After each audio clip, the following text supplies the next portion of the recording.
Good. How was practice this week, Coach? It's good. You know, I think guys were anxious to get back on the grass Tuesday, you know, and start working on the next thing that they can have. So, you know, the hardest part is the Sunday, Monday after a loss. You know, once you get into the next team and the game plan, guys came out and gave really good energy. And, you know, we're at that point in the season where you have some guys nicked up, so guys are trying to push through that. But the energy and the focus was really good. I guess it helps too that Florida State's a team that can grab your attention pretty quick. Oh yeah, they're very impressive. You know, it's like I said earlier in the week, it's the best Florida State team we've played in a long time.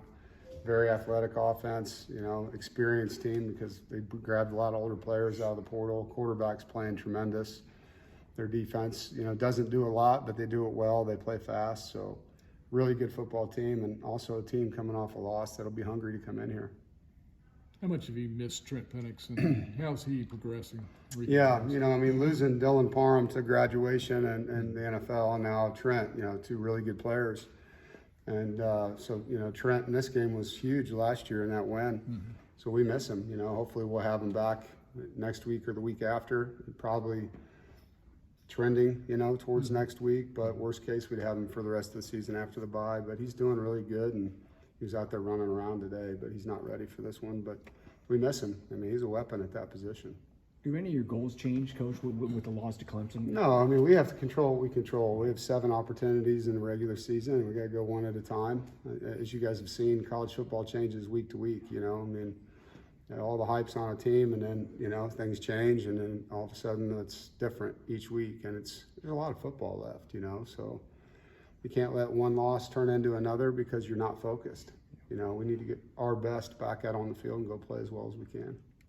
Peyton Wilson used the word flush it, and I think you have something like 16 seniors. Yeah.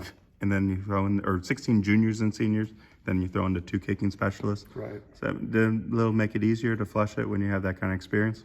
It can. You know, I still think when you lose an emotional game, regardless of your age, there's something that goes into that, even as a coach, you know. I mean, you got to be able to move on. I think that's the appropriate term.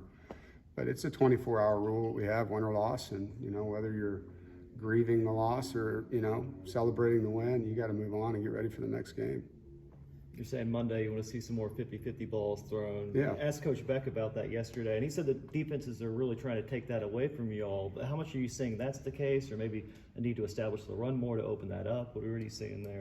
Yeah, I think it's a little bit of everything. You know, I mean, we haven't been in tight games every week either. So, you know, some of these games, we were up by 30 points and we just ran the ball to get home, you know. So I think, you know, as we're looking at our competitive games, you know, if we're throwing the ball downfield, then 50-50 balls, we need to win them. You know, we have a history of that. If they're going to play soft coverage like you just mentioned, that's different. Then you're going to be running the ball or throwing it underneath.